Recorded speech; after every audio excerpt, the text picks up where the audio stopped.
मिरजमध्ये भरधाव वेगात असणाऱ्या इलेक्ट्रिक कारने रिक्षा आणि 2 दुचाकीसह महावितरणच्या इलेक्ट्रिक चेंबरला जोरदार धडक दिली। यामध्ये वाहनांसह महावितरणच्या चेंबरचं मोठं नुकसान झालंय।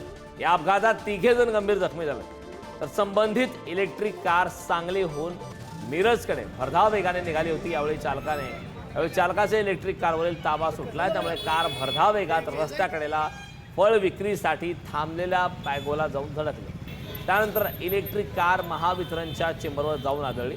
त्यानंतर 2 दुचाकींना धडक देत 3 गंभीर जखमी केले।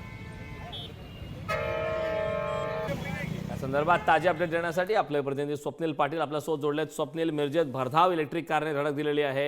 या जोरदार धडकेत तब्बल 3 जण गंभीर जखमी असल्याचं कळतंय। काय या संदर्भात सविस्तर माहिती, उपचार कसे सुरू आहेत आणि सध्या त्यांची प्रकृती कशी आहे? नक्कीच करण, सांगलीतील मिरजमध्ये हा अपघात झालेला आहे।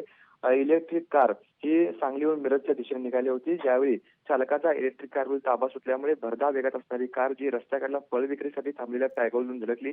त्यानंतर महावितरणच्या चेंबरवर जाऊन आदळली। त्यानंतर देखील या गाडीचा सराव सुरूच होता की इलेक्ट्रिक कार रस्ता ओलांडून 2 दुचाकींना देखील धडक दिलेली आहे। यामध्ये 3 गंभीर जखमी झाले।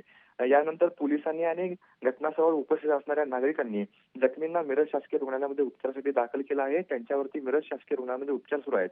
3घांची प्रकृती जरी स्थिर असली तरी हा भीषण अपघात होता। या अपघाताचा थरार जवळपास 10 ते 15 मिनिटं सुरू होता। जे जखमी आहेत ते या गाडीमध्ये अडकले होते, त्यांना नागरिकांनी काढून रुग्णालयामध्ये दाखल केलेलं आहे।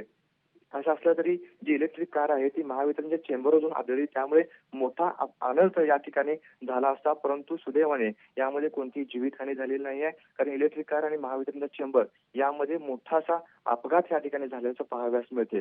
दरम्यान सांगली आणि मिरज या रस्त्यावर झालेल्या या अपघातामुळे एकच गोंधळ उडाला होता। जवळपास तासभर वाहतूक देखील या मार्गावर खोळंबली होती। करण, अगदी स्वप्नील, खूप खूप धन्यवाद या सविस्तर अशा माहितीबद्दल।